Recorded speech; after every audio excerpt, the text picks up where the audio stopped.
küçələr var, bu gəzirik, indi bu gəlmişik məscidə. Çox demirəm, 100 il qabağa, qaydaq 100 il qabağa. Bu küçələrdə gəzən insanların biri də sağ deyilindi. Onlar gəzirdilər, bir-birindən dalaşırdılar, barışırdılar, toy eləyirdilər, yas eləyirdilər, bir-birinə quyu qazırdılar, ayağını çəkirdilər, bir-birinə kömək eləyirdilər.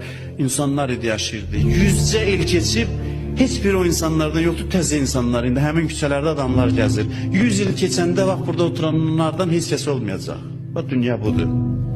Yüzcə il keçəndən sonra bizə indi nə maraqlıdır o zamanki insanların geyimi, nə mənada qayğıları, onun arzuları, heç nə yox olub gedib. Amma onlar elə bilirdilər əbədi burada qalacaqlar və nə oyunlar çıxartmırdılar ki, o qısa arzularına çatsınlar. İndi sənin üçün necə sönük və maraqsızdır. Keçmişdir, daşa dönüb artıq, yoxdur.